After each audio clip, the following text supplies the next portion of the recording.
Jangan lupa untuk mensupport channel ini dengan cara pencet tombol subscribe, like, share, dan komen.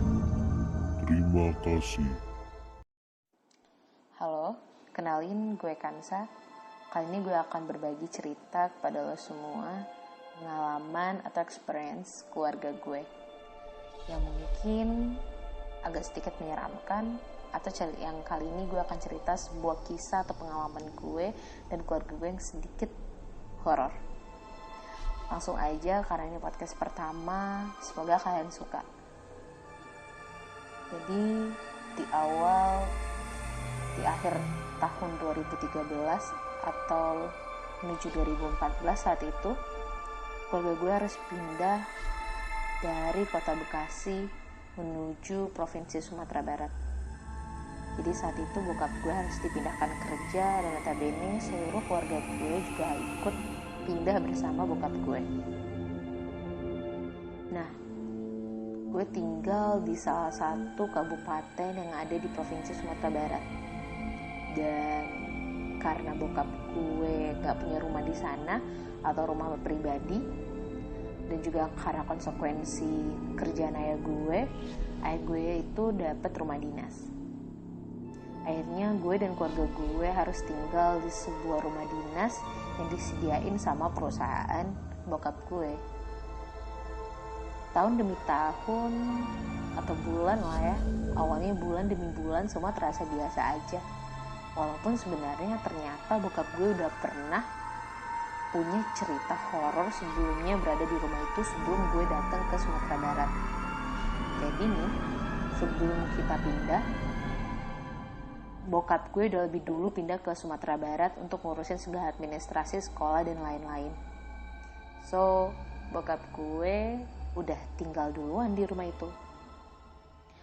Dan di akhir 2013 itu gue baru pindah ke Sumatera Barat. Bulan demi bulan rasanya gak ada yang aneh, dan semua terasa biasa aja. Kayak rumah baru ya, dan gak tercium rumah baru karena memang rumah itu pernah digunain sebelumnya sama orang perusahaan dari perusahaan itu sebelum bokap gue udah pernah diisi. Tapi beberapa keganjilan itu sering banget terjadi. Gue bukan orang yang gak percaya sih sama itu. Yang paling gue ingat pertama adalah saat itu gue masih SMP, adik gue masih TK, dan yang satu lagi adik gue masih SD, abang gue SMA saat itu.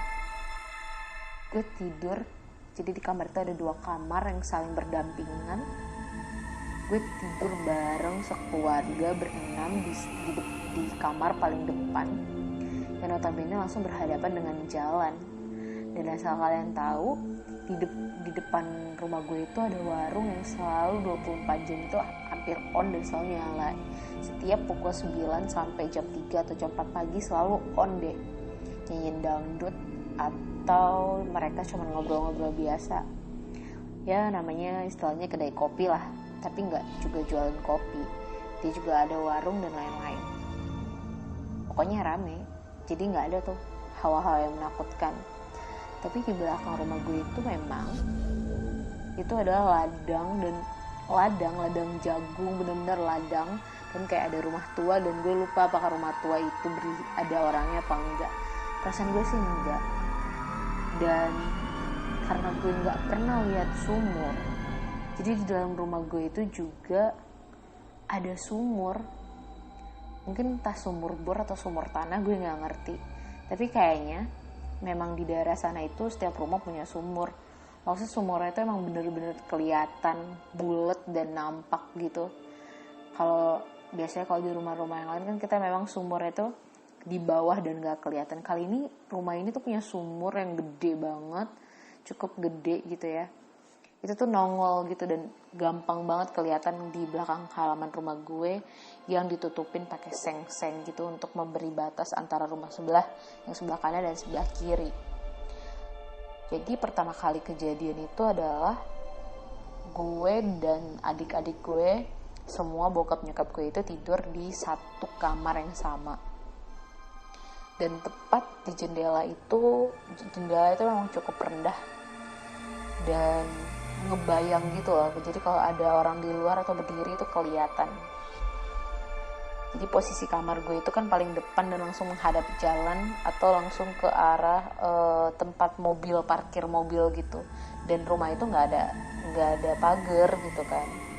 Dan samping kanan kiri rumah gue itu ada orangnya.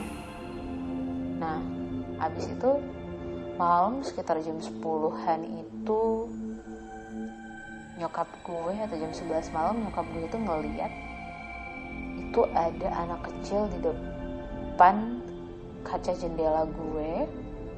Itu dia mundar mandir. Terus apaan tuh? Jadi sebelah rumah gue itu emang ada anak kecil gitu kan. Terus malah gue mikir kayak, oh itu mungkin anak kecil samping rumah gitu aja. Jadi nggak ambil pusing dan ya udahlah gitu. Terus di beberapa bulan kemudian kejadian lagi.